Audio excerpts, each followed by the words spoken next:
Appamathang amathang padang pamadhu machunu padang appamatta namiyanti epamatta yathamatati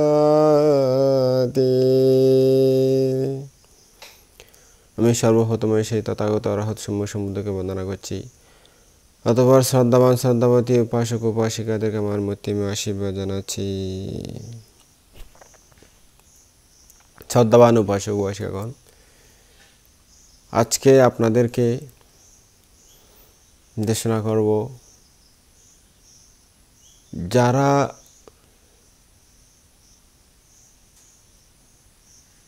আর্যমিত্রী Buddha সাক্ষাৎ পেতে চান তাদের জন্য এই দেশনাটি খুব গুরুত্বপূর্ণ।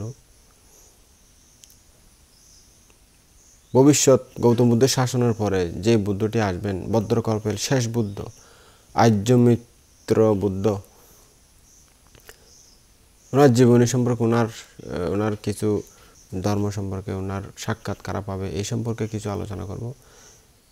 তো শ্রদ্ধা করে শ্রবণ করবেন। যারা যারা এই জন্মে মুক্তি চেষ্টা করা সত্ত্বেও মুক্তি পাচ্ছেন না, যারা তাড়াতাড়ি মুক্ত হতে চান, তারা আর্যমিত্র বুদ্ধের সাক্ষাৎ পেয়ে ওনার ধর্মদেশনা শুনে ওনার বাণী শ্রবণ করে মুক্ত হতে চান, তারা আজকের দেশনাটি মনোযোগ দিয়ে শুনবেন। কারা কারা ওনার সাক্ষাৎ পাবেন, কি কি পুণ্য করলে, কি কি দান ধর্ম করলে, কি কি শিল পালন করে, কিভাবে শিল পালন করলে, কিভাবে সদ্ধর্ম চর্চা করলে, কিভাবে প্রার্থনা করলে আর্যমিত্র বুদ্ধের সাক্ষাৎ পাবেন, সেই সম্পর্কে আজকে দেশনা করব। এই দুর্লভ দেশনা যারা শ্রবণ করতে চান তারা শ্রদ্ধা করে শ্রবণ করবেন, জ্ঞান উৎপন্ন হবে, তবে আপনারা ধর্মটা জানতে পারবেন। যে যেখানে থাকুন না কেন, পৃথিবীর যে কোনো প্রান্তে থাকুন না কেন, সদ্ধর্ম দেশনা শ্রবণ করে হলেও জ্ঞান অর্জন করুন। সঠিক পথ কোনটা সেটা জানতে পারবেন। এখন ধর্ম দেশনা না শুনলে আপনি তো অন্ধকারে ডুবেই থাকবেন, সঠিক কোনটা সঠিক পথ সেটাও জানতে পারবেন না। বাইরে থাকেন, দেশের বাইরে বিভিন্ন দেশে, বিভিন্ন পৃথিবীর আনাচে কানাচে থাকেন, সদ্ধর্ম শ্রবণ করার সুযোগ অনেকের হয়ে ওঠে না। তো অনলাইন একটা বর্তমানে ডিজিটাল যুগে অনলাইন মাধ্যম একটা ভালো মাধ্যম। যদি সদ্ধর্ম চর্চা করার, সদ্ধর্ম শোনার আগ্রহ থাকে, প্রতিদিন 24 ঘন্টার মধ্যে আধা ঘন্টা হলেও বা সপ্তাহে ছুটির দিনে হলেও দিনটি অন্ততপক্ষে কুশলমুখী পুণ্যমুখী করার জন্য, পুণ্যময় করার জন্য যদি চেষ্টা করে থাকেন, তবে আপনাদের মানব জীবন সার্থক হবে। না হলে এই দুর্লভ মানব জীবনে আপনাদের এই মৃত্যুর পরে আর্যমিত্র বুদ্ধ না কত বুদ্ধ চলে যাবে এটা আপনারা কোনোদিন জানতেও পারবেন না। পরে থাকবেন তির্যক নরকে কুলে গিয়ে, কত বুদ্ধ চলে যাবে, মুক্তির পথ আর পাবেন না। আপনি দুঃখ হলে তো মুক্তি চাই বলেন, কিন্তু দুঃখ থেকে মুক্ত হওয়ার পথে না হাঁটলে, না চললে কীভাবে ভাবেন দুঃখ থেকে মুক্তি, সেটাই আপনারা বিবেচনা করবেন। তো আজকের দেশনাটি সুন্দর করে শ্রবণ করবেন, তাহলে হয়তো আপনাদের একটা পুণ্যকর্ম হলেও করে দুঃখ মুক্তির পথে এগিয়ে যেতে পারবেন। আপনাদের প্রতি সেটাই আমার উপদেশ। আপনারা শ্রদ্ধা করে কিছু কিছু হলেও ধর্মদেশনা শ্রবণ করুন, জীবনের দিক নির্দেশনা পাবেন। সঠিক পথ কোনটি, মিথ্যা পথ কোনটি সেটা জানতে পারবেন। সত্য দৃষ্টি মিথ্যা দৃষ্টি সম্পর্কে জ্ঞান উৎপন্ন হবে। সদ্ধর্মদেশনা অনেক দুর্লভ জিনিস, সবসময় সেটা জানতে পারবেন না, শুনতে পারবেন না। হয়তো এমন এক সময় আসবে ধর্মদেশনা দেওয়ার জন্য ভিক্ষুসঙ্গ থাকবে না, ধর্মদেশনা জানার জন্য বোঝার জন্য থাকবে না, দেশনা করতে গিয়ে দেবে। তো এখনও সেই সুযোগটা আছে বিদায় সেই সময়টা কাজে লাগান, সেটাই আমি আপনাদের প্রতি আশীর্বাদ করি। ধর্মকে জানুন, তারপরে জানার পরেই আপনার জ্ঞান উৎপন্ন হবে, কোন পথে চলবেন কোন পথে না চলবেন সেটা বুঝতে পারবেন। তো বুদ্ধ একটা ধর্মপদে কথা বলেছেন, দাম্মা দানাং সাব্বা দানাং জিনাতি, অর্থাৎ ধর্মদান সকল প্রকার দানকে অতিক্রম করে। তারপর আরেকটা বলেছেন, সাদ্দাম্মা সাবানাং আতি দুর্লভাং, অর্থাৎ সদ্ধর্ম দেশনা শ্রবণ করা অতীব দুর্লভ। এই দুটাই বুদ্ধ বলেছেন ধর্মপদ একটা কথা। কোনোটা থেকে কোনোটা কিন্তু কম নয়, এই দুইটা কথা থেকে। আমি যেমন আপনাদেরকে ধর্মদেশনা করতে এসে পুণ্য সঞ্চয়ের সুযোগ পেলাম, তদ্রূপভাবে আপনারাও দুর্লভের অতি দুর্লভ সদ্ধর্ম দেশনা শোনার সুযোগ পাচ্ছেন। আর ডিজিটাল যুগ তো সেটা আরও বাড়িয়ে দিয়েছে, যে কোনো প্রান্তে থাকুক না কেন সদ্ধর্ম দেশনা শুনতে পারে, যদি সৎ ইচ্ছা ধর্মের প্রতি আগ্রহ থাকে, যে কোনো প্রান্তে বসে শুনতে পারবে। তো ডিজিটালকে সৎ কাজে লাগাইলে সেটা সুফল বয়ে আনবে, অসৎ কাজে লাগালে সেটা কুফল বয়ে আনবে, সেটা আপনাদের উপরে নির্ভরশীল। সুতরাং জেনে বুঝে জ্ঞান দিয়ে কাজ করবেন। তো যেটা বলতেছিলাম, আপনারাও আমরাও আমিও সবাই সে দুর্লভ কাজগুলো করতেছি। সুতরাং এই ক্ষণটি, আজকের এই মুহূর্তটি অত্যন্ত দুর্লভ মুহূর্ত বলে মনে করবেন। যখন দেশনা আমি করতেছি, আপনারা শ্রবণ করতেছেন এই মুহূর্তটি। তাই অতীতে যা করেছেন তা অন্তত এই মুহূর্তে আপনাদের চিত্তকে পবিত্র করুন। অর্থাৎ অতীতে কত অকুশল অপুণ্য পাপ টাপ ভুলে হোক না জেনে হোক করে ফেলেছেন, না পারতে হোক করে ফেলেছেন, সেগুলা ধর্মদেশনা যতক্ষণ শুনবেন ততক্ষণ বাদ, মন থেকে সব কিছু বাদ। শুধু একাগ্র মনে বুদ্ধের এই ভাষাগুলো, যেগুলো আমি বুদ্ধের দেশনাগুলো করতেছি, সেগুলো শ্রবণ করবেন শ্রদ্ধা মনে এবং একাগ্র মনে। কি বলতেছি, এখন তো মানুষ চঞ্চল, আপনারা শুনেন যে একটু একটু টেনে টেনে টেনে টেনে, আসলে ধর্মদেশনা ওইভাবে শুনে কিছুই বুঝতে পারবেন না। এগুলো কোনো গান নয়, এগুলো সিনেমা নয়। তো সুন্দর করে একাগ্র মনে কি একের পর এক ধর্মদেশনা শুনে যাবেন। আবার ভাববেন না আমি ওই বেশি ইয়া পাওয়ার জন্য, এই কারণে আমি এখানে ধর্মদেশনা করতেছি না, ইউটিউবে ফেসবুকে বেশি ফলোয়ার বা সাবস্ক্রাইবার বা ভিউজ হওয়ার জন্য এগুলো আপনাদেরকে বলতেছি, এরকম নয়। তা আপনারা টেনে টেনে বুঝলে আপনারা আসলে ধর্মের মধ্যে যে আসল রস, আসল যে মজা জ্ঞান, সেটা আপনারা সহজে বুঝতে পারবেন না। ধর্ম অনেক কঠিন। বুদ্ধ একটা সূত্র ব্যাখ্যা করতে 3-4 ঘন্টা একটানা দেখে বসে থাকতো, তখন শুনতো। হ্যাঁ, আপনারা বলতে পারেন ভান্তা আপনি তো আর বুদ্ধ নয়, বুদ্ধ হলে শুনতাম আর কি। হ্যাঁ, সেটা আপনাদের মতো মানুষের সেটা উৎপন্ন হবেই। আপনাদের মতো মানুষের সামনে যদি বুদ্ধ এসে দর্শনা করে না, তখন আপনারা সেগুলো টেনে টেনে দেখবেন যে এরকমই এখন মানুষের মন মানসিকতা হয়ে গেছে। কি আর বলবো, যাক। তো শ্রদ্ধা করে শ্রবণ করবেন। আমিও যতটুকু জানি সুন্দর করে আপনাদেরকে, যারা জ্ঞান নিতে চান তাদেরকে বুঝাই দিচ্ছি যতটুকু আমার সামর্থ্য জ্ঞানের। তো এর বাইরে আর কিছু জানতে চাইলে আরও জ্ঞানী গুণী বান্তের দেশনা শুনবেন, সেটা আপনাদের মনের ইচ্ছা, আপনাদের জ্ঞান বর্ধিত হোক, সেটাই আমি কামনা করি সবসময়। তো দুর্লভ ক্ষণ আপনারাও লাভ করেছেন, আমরাও লাভ করেছি। যদি বুদ্ধ শাসন না পেতাম এবং সেই দুর্লভ নবম ক্ষণ আমি সাক্ষাৎ না পেতাম বা আপনারা সাক্ষাৎ না পেতেন, যদি অষ্ট অক্ষণের যে কোনো একটি অক্ষণে আমি নিপতিত হয়ে থাকতাম, তাহলে কখনো এমন দুর্লভ মুহূর্ত পেতাম না। তাই এই মুহূর্তকে বলা হচ্ছে, এই জীবনটাকে বলা হচ্ছে দুর্লভ নবম ক্ষণ। কেননা আপনারা চারি অপায়, অর্থাৎ প্রেত, তির্যক, অসুর ও নরকলোক বা 4টা অশুভ ক্ষণ অতিক্রম করেছেন। অরূপ ব্রহ্মলোক আপনারা অতিক্রম করেছেন, সেখানে উৎপন্ন হননি। আপনারা অবুদ্ধ মিথ্যা দৃষ্টি সম্পন্ন মাতা পিতার গর্ভে জন্ম নেননি। আপনারা বুদ্ধ ধর্ম সঙ্গহীন প্রত্যন্ত অঞ্চলে জন্ম নেননি। আর প্রত্যন্ত অঞ্চল বলতে যেখানে মনে করেন গভীর জঙ্গলে, বর্তমানে তো আপনি হয়তো বলতে পারেন আমরা প্রত্যন্ত অঞ্চলে থাকলে ধর্মদেশনা শুনতে পাচ্ছি, সেটা এরকম না। অনেক এলাকা আছে নেটওয়ার্ক নাই, কিছু নাই, সেরকম অঞ্চলে যদি আজকাল জন্ম নেন, সেটাও প্রত্যন্ত অঞ্চল। আর পুণ্য যদি থেকে থাকে, সুযোগ হয় দেশনা শোনার, কিছুটা এটা পুণ্যের কারণে সৎ কাজে লাগালে সেটা প্রতিরূপের মতো হয়ে যায় আর কি। তো আপনারা আবার পঞ্চ ইন্দ্রিয় বিকলাঙ্গ হয়েও জন্ম নেননি। আপনারা বুদ্ধ শূন্য কল্প, অর্থাৎ যেখানে বুদ্ধ শূন্য, অর্থাৎ বুদ্ধের শাসন নাই, বুদ্ধের দেশনা করার কোনো বান্তে নাই, ধর্ম নাই, সে বুদ্ধ শূন্য কল্পেও জন্ম নেননি। বুদ্ধ শাসন নাই, শূন্য।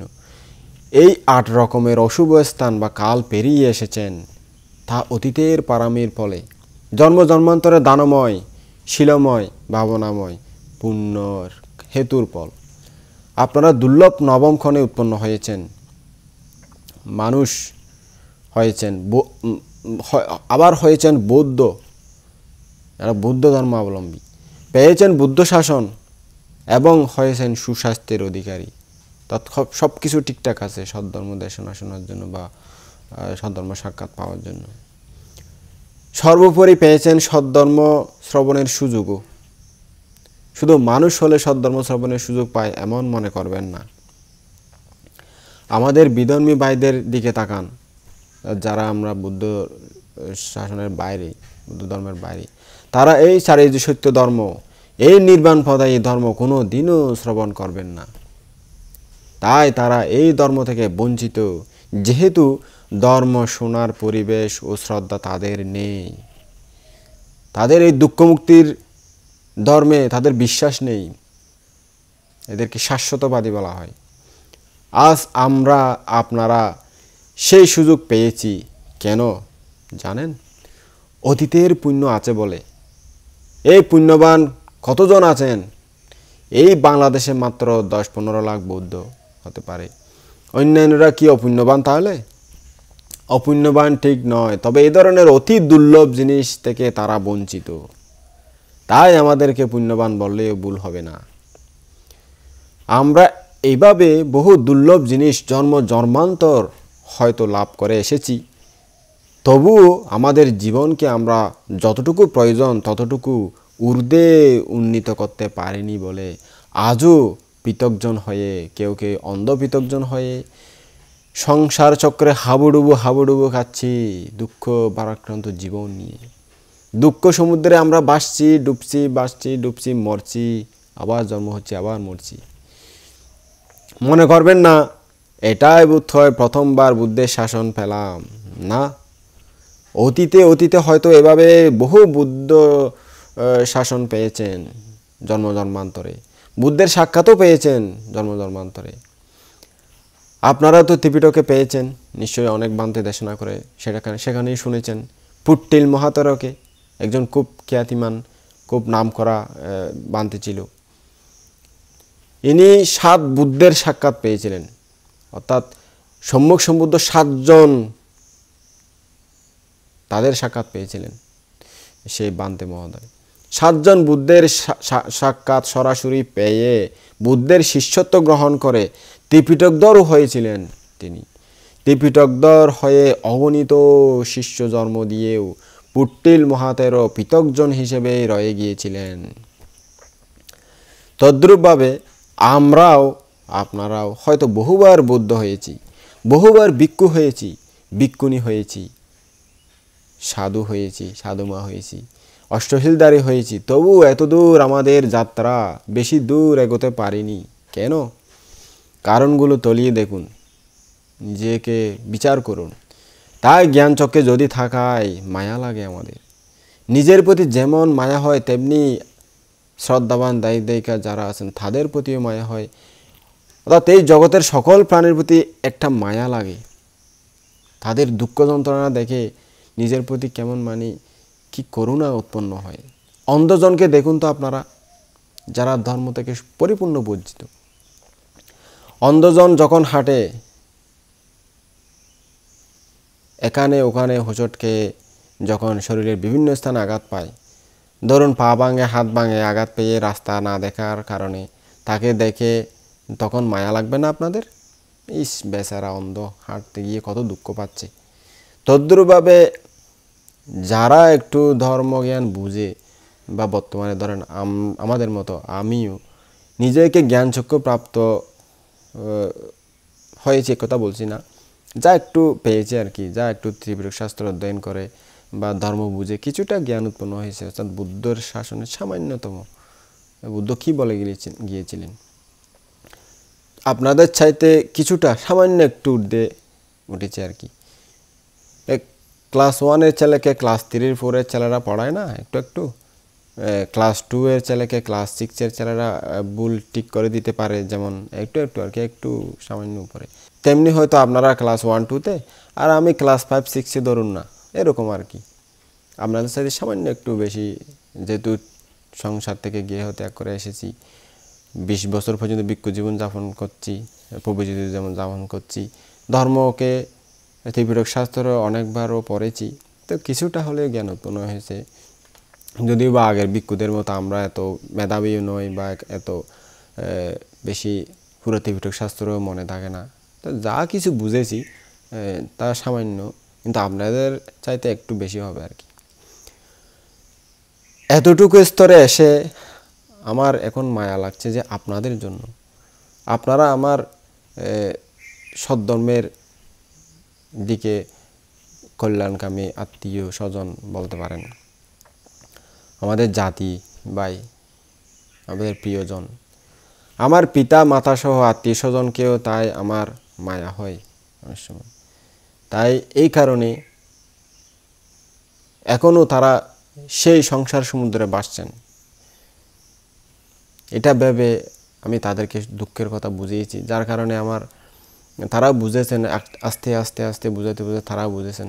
তাই আমি প্রব্রজিত হয়েছি 20 বছর আগে, তা আমার বাবাও প্রব্রজিত হয়ে ভিক্ষু জীবনযাপন করতেছেন, আমার মাও ব্রহ্মচারিণী হয়ে জীবনযাপন করেন, একটা ধ্যান কেন্দ্রে ধ্যান করেন, আমার বড় ভাই উনিও ভিক্ষু জীবনযাপন করতেছেন। তো মোটামুটি তাদেরকে বুঝাতে পেরেছি, তাই দুঃখ মুক্তির পথে এগিয়ে এসেছে। ও মায়া লাগে সেজন্য তাদেরকে বুঝিয়েছি, দুঃখ আর না পাওয়ার জন্য। তাহলে না হলে তো তারা বের হওয়ার পথ পাবেন না, হাবুডুবু খেতে থাকবেন হয়তো, এই কারণে মায়া লেগে বুঝিয়েছি, তাই তারা বুঝতে কিছুটা হলেও পাচ্ছেন না বললে অবশ্য ভুল হয়, কারণ অনেক জ্ঞানী গুণী ব্যক্তি এই ধরনের পথ দেখিয়েও গেছেন।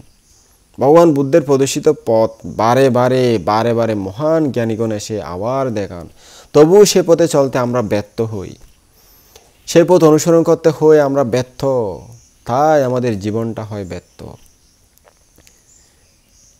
অন্ধকারে জন্ম নিয়ে অন্ধকারে জীবন ধারণ করে অন্ধকারে যদি মারা যান, তাহলে কি আলোতে জন্ম নিতে পারবেন? পরবর্তী জন্ম কি আলোকময় হবে আপনাদের? কোনো দিনও হবে না।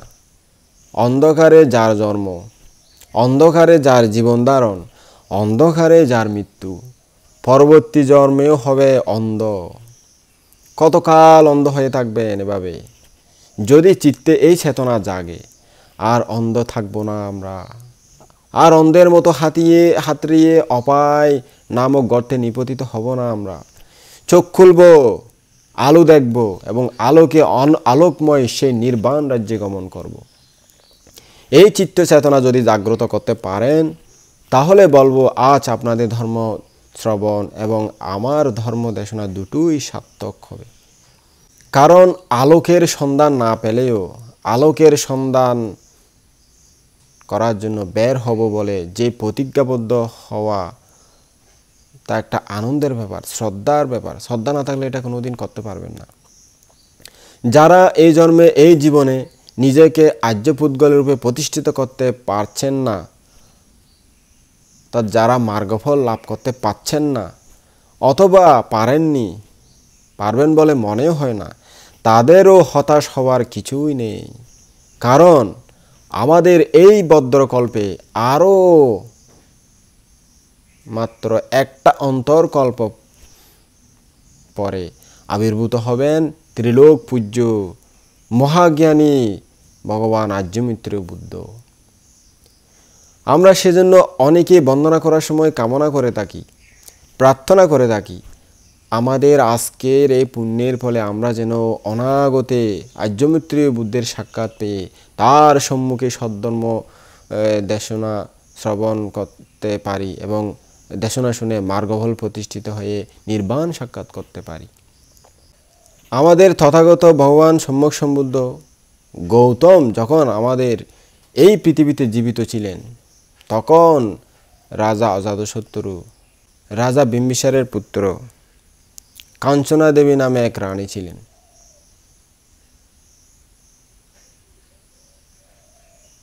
ওই রানীর গর্ভে এক পুত্র সন্তান জন্মগ্রহণ করেছিলেন। তার নাম রাখা হয়েছিল অজিত রাজকুমার। এই অজিত রাজকুমার যখন বয়সপ্রাপ্ত হন, তার চিত্তে জন্ম জন্মান্তরের পারামির হেতুতে বৈরাগ্য ভাব জেগেছিল। সংসারের অনিত্যতা জ্ঞান চক্ষু দিয়ে দর্শন করেছিলেন, সংসারকে দুঃখময় বলে জেনেছিলেন এবং পৃথিবীর সমস্ত সত্যকে অনাত্ম বলেও জেনেছিলেন। তাই তিনি সংসারের প্রতি বৃত্রশ্রাদ্ধ হয়ে তার পিতা অজাতশত্রুর সিংহাসনের উত্তরাধিকারী হয়েও তিনি সংসার ত্যাগ করেন এবং তথাগত ভগবান সম্যক সমুদ্রের পদতলে প্রব্রজিত হয়েছিলেন। তার নাম হয়েছিল অজিত বান্তে। এই অজিত তেরোকে নিয়ে তথাগত ভগবান সম্যক সমুদ্র গৌতম একদিন জেতবন বিহারের থেকে অর্থাৎ শ্রাবস্তী থেকে কপিলাবস্তু গমন করতেছিলেন। কপিলাবস্তুতে পৌঁছলে নিগ্রোধারামে শাক্য বংশীয়দের দান করা বিহারে গৌতম বুদ্ধ তখন অবস্থান করেন। সেই সময় সিদ্ধার্থ গৌতমের সে মাসি, যিনি উনাকে লালন পালন করে মানুষ করেছিলেন, মহারানী মহাপ্রজাপতি গৌতমী দুটা উত্তম চিবর এনে দান করতেছিলেন। তার একটা গৌতম বুদ্ধকে দান করার পর দ্বিতীয়টিও ভগবান বুদ্ধকে দান করতে গেলে ভগবান বুদ্ধ বললেন, আপনি এই চিবরটি ভিক্ষুর সঙ্গে যে কোনো এক ভিক্ষুকে দিয়ে আসুন, সঙ্গের উদ্দেশ্যে দিন। তখন মহাপ্রজাপতি গৌতমী এক এক করে বড় থেকে ছোট সমস্ত ভিক্ষুর কাছে গিয়ে সে চিবরখানা দান দিতে চাইলেন, কিন্তু কোনো ভিক্ষু সেই চিবর গ্রহণ করতে সাহস করলেন না। যেহেতু ভগবান বুদ্ধকে দেওয়া হয়েছিল যে চিবর, ভগবান বুদ্ধই সেটার একমাত্র যোগ্য দান গ্রহীতা। ভগবান বুদ্ধ যখন সেটাকে গ্রহণ করছেন না, তখন আর কোনো ভিক্ষুর পক্ষে সেটা গ্রহণ করার সাহস হলো না। সুতরাং যখন কারো সাহস হলো না সেই চিবরটাকে নিতে, তখন দেখা গেল কনিষ্ঠ এক ভিক্ষু তা গ্রহণ করতেছেন। তিনি আর কেহ নন, তিনি হলেন বদন্ত অজিত বান্তে। ওনার কাছে যখন এসে নিবেদন করলেন, ভান্তে দয়া করে এই চিবরটি আপনি গ্রহণ করুন, তখন উনি নিঃসংকোচে তা গ্রহণ করে নিলেন। তখন ভিক্ষুদের মধ্যে একটা কোলাহল গুঞ্জন সৃষ্টি হলো, যেটা বড় বড় মহাতেরগণ বড় বড় ভান্তেরা গ্রহণ করেননি। যে চিবরকে নিতে সবাই সংকোচ করেছেন, সেই চিবরকে অপরিচিত অখ্যাত নবীন এক ভিক্ষু কেন গ্রহণ করতে গেল? তার আক্কল জ্ঞান কি কিছু নেই? গ্রহণ করলো কেন? তার কি যার জন্য একটা জ্ঞান উৎপন্ন করা উচিত ছিল না? ওনারা নিশ্চয় গ্রহণ করছেন না, তা আমি কেন গ্রহণ করবো? ওনারা বড় বড় বান্তারা গ্রহণ করছেন না, সেটা তিনি ভাবেননি কেন? এটা আলোচনা করতেছেন। এই ধরনের সমালোচনা বুদ্ধের কর্ণগোচর যখন হলো, তখন বুদ্ধ ভিক্ষুগণকে ডাকলেন। ভিক্ষুগণ সমবেত হলে সকল ভিক্ষুর উদ্দেশ্যে ভগবান গৌতম বুদ্ধ বললেন, তোমরা সেই অজিত ভিক্ষুকে অখ্যাত অপরিচিত এ ধরনের হীন শব্দ দ্বারা আখ্যা দিয়ে ভুল কাজ করতেছ। তাকে ছোট করার প্রয়াসে তোমাদের দোষ হয়েছে। অখ্যাত অপরিচিত শব্দ ব্যবহার করা তোমাদের উচিত হয়নি, কারণ ইনি যেমন তেমন ভিক্ষু নন। যাকে তোমরা এখন অখ্যাত অজিত তেরো বলছো, অজিত ভিক্ষু বলছো, একথা শোনার সাথে সাথে ভিক্ষু সংঘগণ অবাক হয়ে গেলেন। যাকে কেউ চিনে না তাকে কিন্তু তথাগত গৌতম বুদ্ধ নিজেই প্রশংসা করতেছেন। তখন ভগবান বুদ্ধ আবার বললেন, এই অজিত তেরো আমার পরেই এই ভদ্রকল্পে আর্যমিত্র বুদ্ধ নামে আবির্ভূত হবেন। ইনি বুদ্ধিসত্ত্ব অজিত তেরো। তখন ভিক্ষুগণ উপস্থিত সকলে সাধুবাদ দিলেন, সাধু সাধু সাধুবাদ। আপনারা একটু সাধুবাদ দেন না উপাসক উপাসিকা, শুনে একটু শ্রদ্ধা উৎপন্ন করেন, আপনাদেরও পারামি পূর্ণ হয়ে যাবে। অতীতে দীপঙ্কর বুদ্ধের সামনে সুমেধ তাপস বুদ্ধত্ব বর প্রাপ্ত হওয়ার পর জনসমক্ষে ইনি বুদ্ধাঙ্কুর বলে পরিচিত হলেন, তখন সকলে যেমন মহা উৎসাহে তাকে পূজা করেছিলেন, শ্রদ্ধা জ্ঞাপন করেছিলেন, তদ্রূপভাবে তখন উপস্থিত সকলে অজিত ভিক্ষুকে সম্মান ও পূজা করেছিলেন। তখন এই অজিত 13 সেদিনই ভগবান বুদ্ধ কর্তৃক পরিচিত হলেন আর্যমিত্র বুদ্ধাঙ্কুর বলে। তখন বুদ্ধের ধর্ম সেনাপতি ভদন্ত সারিপুত্র 13 নতশিরে হাত জোড় করে ভগবান বুদ্ধকে নিবেদন করলেন, ভগবান তাহলে দয়া করে সে অনাগত ভগবান আর্যমিত্র বুদ্ধ সম্পর্কে আমাদেরকে কিছু দেশনা করুন। কখন কিভাবে আর্যমিত্র বুদ্ধ আগমন করবেন এবং কারাই বা তার সাক্ষাৎ পাবেন।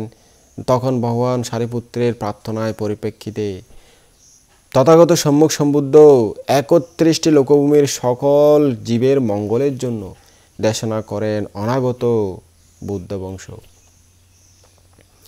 তিনি বললেন, ভিক্ষুগণ শ্রবণ করো, আমি যে ধর্ম আজ সকল সত্যের জন্য রেখে যাচ্ছি, এই ধর্ম একদিন বিলুপ্ত হয়ে যাবে।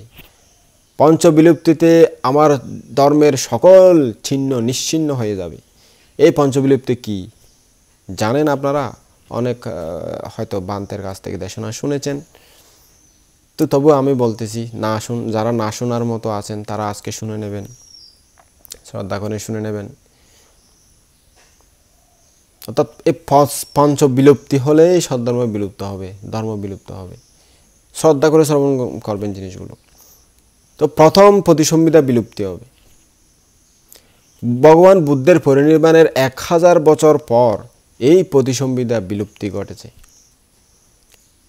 এখন প্রতিসংবিদা প্রাপ্ত কোনো অরহৎ ভিক্ষুর সাক্ষাৎ আমরা আর পাব না।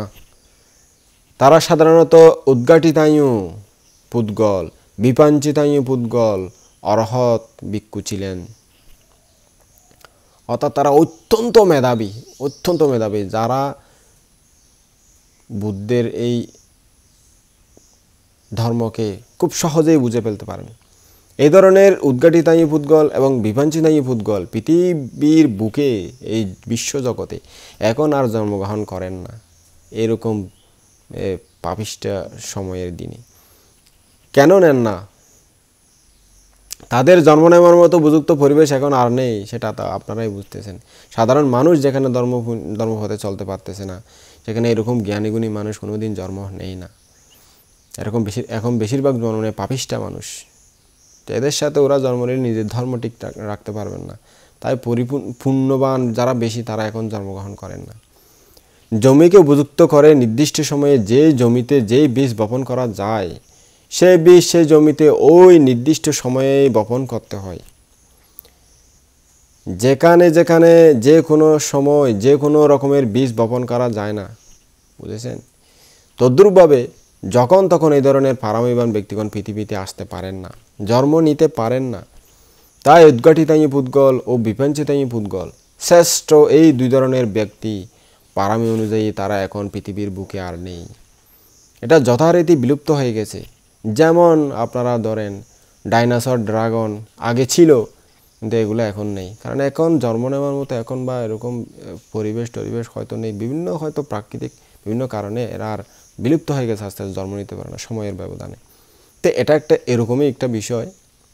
এরা যেহেতু মহৎ, এরা এখন জন্ম নেওয়ার মতো সেরকম পুণ্য পারামি বা এখন পরিবেশ সেগুলো এখন নেই বিদায় এই খারাপ পরিবেশে তারা জন্ম নেন না। তো কথা প্রসঙ্গে আপনাদেরকে বলি, এই ধরনের পুদ্গল 4 রকম। তৃতীয় পুদ্গলের নাম নেয় পুদ্গল, চতুর্থ পুদ্গলের নাম পদপরম পুদ্গল। এটা পুদ্গল পায়াত্তি গ্রন্থে সুন্দর করে বর্ণনা আছে। তো কারা মার্গফল পেতে পারেন আর কারা পেতে পারেন না। নেয় পুদ্গল আপনাদের মধ্যে থাকতে পারে, পদপরম পুদ্গলও আপনাদের মধ্যে থাকতে পারে। পদপরম পুদ্গল তারাই যাদের মধ্যে অতীত ধর্মের অর্থাৎ অতীতে ধর্মপুণ্যের পারমিবীজ অত্যন্ত ক্ষীণ, তাই এই জন্মে তারা সেই ধর্মের ফল খেতে পারবেন না। অর্থাৎ এই জন্মে তারা মার্গফল কোনো রকমেই পেতে পারবেন না। নেয় পুদ্গল তারাই যারা অতীতে অর্থাৎ অতীত জন্মে সেই ধরনের ধর্মের বীজ বপন করেছিলেন বলেই এই জন্মের সাধনা করলে, অর্থাৎ এই জন্মে যদি ধ্যান সাধনা সেই সমাধি প্রজ্ঞা অনুশীলন করে, তাহলে মার্গফল প্রাপ্তির সম্ভাবনা আছে উজ্জ্বল। অনেক কষ্ট করতে হবে তাদেরও, অল্প স্বল্প কষ্টে হয় না। সাধনা করলে মার্গফল অর্থাৎ নির্বাণ সাক্ষাৎ পেতেও পারেন, পারামি যদি খুলে যায় হঠাৎ। কার পারামি আছে কার নাই কেউ তো জানি না। আমার কিন্তু বিশ্বাস হয় এখন যারা ধর্মের প্রতি আগ্রহ আছে বা ধর্ম শুনতে চান, ধর্মের প্রতি দান ধর্ম পুণ্যকর্ম করে কিছুটা পুণ্যময় সময় কাটান, তারা সবাই নেই ফুটবলের অন্তর্গত।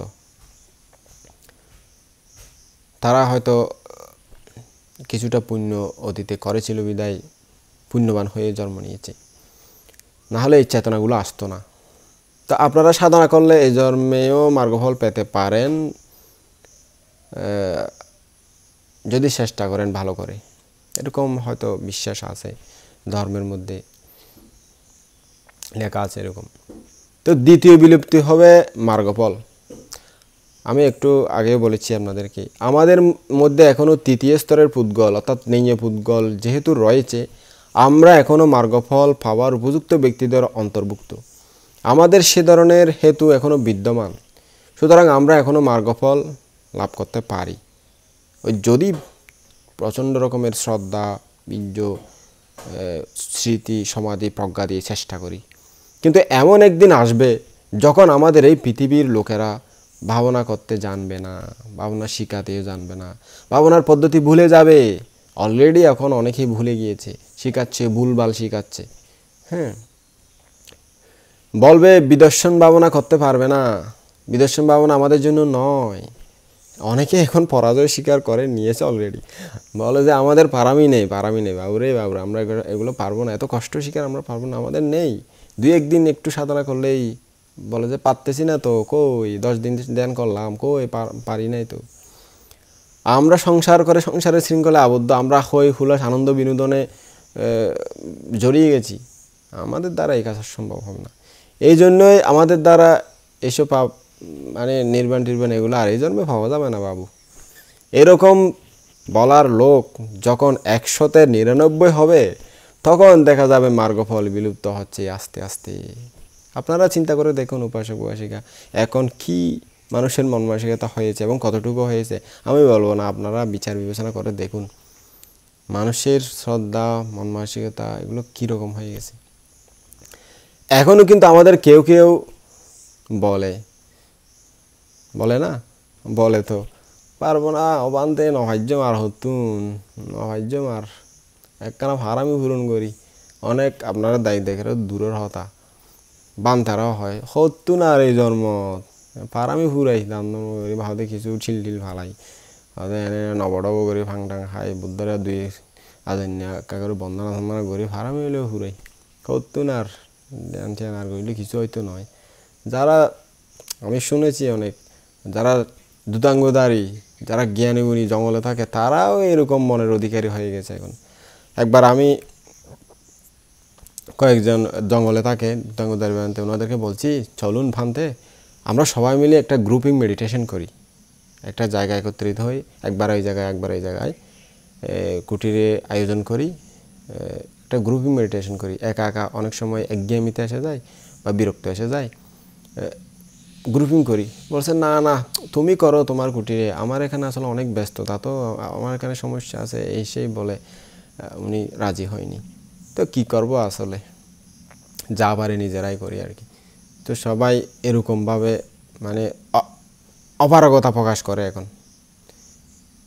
বলে তো এরকমভাবে দায়ী দেখারা তো স্বাভাবিক বলবে। যেখানে বান্তেরা বলতেছে, যেখানে বান্তের মধ্যে আরও যারা দুথাঙ্গধারী একাকি জঙ্গলে তাকে পিণ্ডে স্নান করে খায়, তারা যেখানে বলতেছে এরকমভাবে, তো এমনি এমনি চলে যাচ্ছে জীবন। ওই একটা কথা আছে না, এনে এনে হদিন যক, এনে এনে হদিন যক, অনেক রহস্যময় কথাটা, তা আমি একটা বলতেছি না। তো আরেকজন এসে শিখিয়ে দিয়েছিল আর কি, এনে এনে হদিন হাবি, এনে এনে হদিন হাবি। তো সেটা অনেক লম্বা ঘটনা, সেখানে আমি এখানে টানছি না। তো ওরকমই একটি ঘটনা এখানে বললেও কেউ আসলে ধ্যান করতে চায় না এখন। নভাজ্য মানে অপারগতা প্রকাশ করে দেয়। তো এরকম যারা বলে তাদের বোকাজনের ভাষা, এগুলো অন্ধজনের ভাষা, বীর্যহীনের ভাষা। তো এরকম পরিবেশ পরিস্থিতি, সবাই পারামিহীন জন্ম নিচ্ছে, অল্প পারামি সম্পন্ন, তারা এরকমই হয়ে যাচ্ছে। এইসব বীর্যহীন জীবনে কিছুই করতে পারে না, কোনো সাফল্য ওই জীবনে আসে না। বীর্যবানগণ বলেন কীরকম জানেন? মানুষ যেখানে সাধনা করে মার্গফল পেয়ে গেছেন, অর্হত হয়ে নির্বাণ লাভ করেছেন, সেখানে আমিও তো মানুষ, পারামি আছে বলে মানুষ হয়েছি, আমিও পারবো না কেন? এই ধরনের বীর্য স্থাপন করে যারা সচেষ্ট হন তারা মার্গফল না পেয়ে থাকেন না। কিন্তু এমন একদিন আসবে সবাই হয়ে যাবে শ্রদ্ধাহীন ও বীর্যহীন, স্মৃতিহীন, সমাধিহীন, প্রজ্ঞাহীন। চিত্তের মধ্যে কোনো শ্রদ্ধা ও বল থাকবে না, মার্গফল প্রাপ্তির কোনো আশা থাকবে না, আশা করবেও না। তাই এমন দিনে মার্গফল প্রাপ্ত কোনো ব্যক্তিও থাকবে না জগতে। সাধারণত এটা হবে বুদ্ধ শাসনকালের 5000-এর শেষাশেষি সময়ে। এখনও তো একদিকে উজ্জ্বল থাকলে আরেকদিকে নিচু হয়ে গেলে আরেকদিকে কিছু উজ্জ্বল হয়, আরেকদিকে কিছুটা থেকে একদম শেষ হয়ে যায়নি। আছে কিছুটা মানুষ, ভালো মানুষ, ধর্মচর্চা আছে, নীরবে করতেছে। এরকম অনেক প্রতিরূপ দেশেও আছে, আমাদের দেশেও আছে। ধর্মচর্চা করার পরিবেশ অভাবে আমাদের দেশে হয়তো সেটা একটু কম দেখা যায়।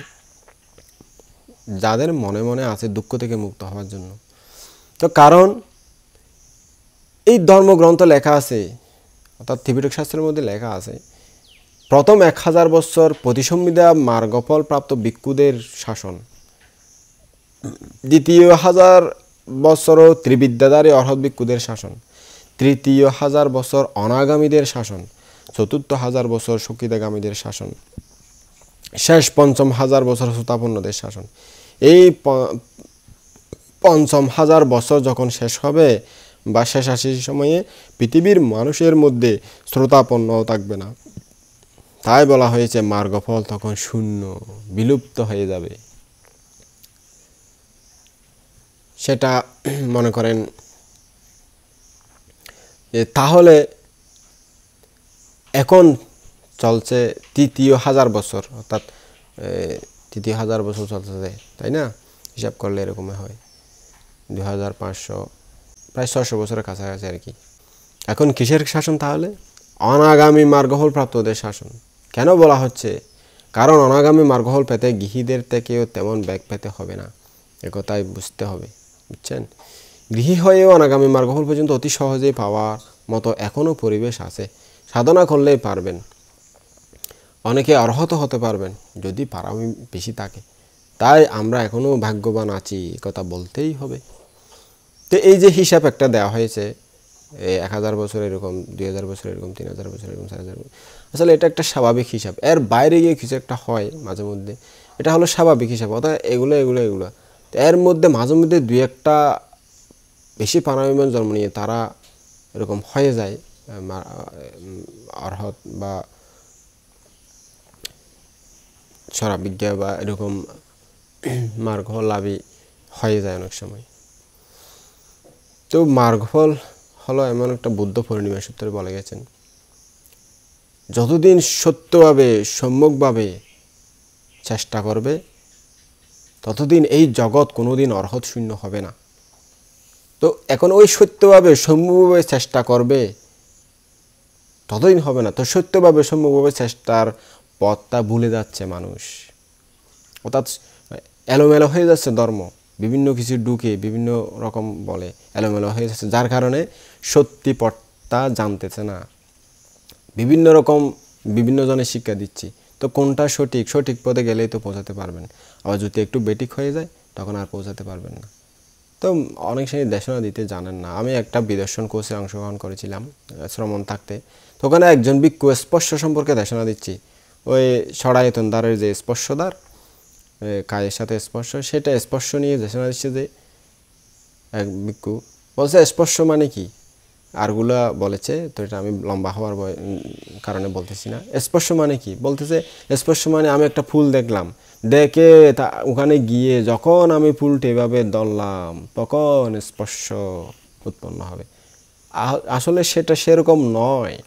স্পর্শ হলো আপনি চোখে দেখার সাথে সাথে, তারপরে কানে শোনার সাথে সাথে শরীরে ফিলিংস অনুভূতি হওয়ার সাথে সাথে এবং নাকে ঘ্রাণ নেওয়ার সাথে সাথে জিহ্বায় স্বাদ নেওয়ার সাথে সাথে মনে চিন্তা আসার সাথে সাথে স্পর্শ উৎপন্ন হয়ে যায়।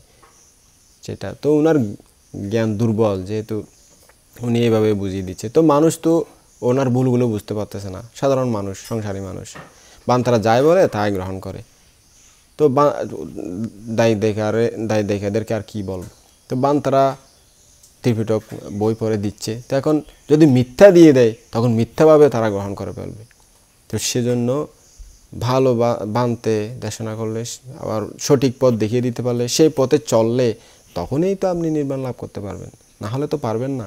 ভুলভাল পথে চলে গেলে, এগিয়ে গেলে তো এরকম হয়ে যাবে। তো এখন হয়েছে কিটা, মনে করেন সবাই দেশক, সবাই জ্ঞানগুরু, সবাই নিজেকে লোকোত্তর জ্ঞান লাভী বলে বলতেছে, কিন্তু তাদের এই দেশনাগুলো যেহেতু তারা সেরকম উচ্চতর সঠিক জ্ঞানের অধিকারী নয়, তার দেশনাগুলো ভুল বলে দিচ্ছে। তো ভুল দেশনা শুনে ভুলকে সত্যভাবে গ্রহণ করতেছে দায়ী দেখারা, সেই সেই পথকে সত্য বলে মনে করে যখন চলতেছে, তখন ভুল পথে গিয়ে ভুল জায়গায় পৌঁছাবে, সঠিক স্থানে পৌঁছাতে পারবে না। সেটা এখানে বলা হচ্ছে।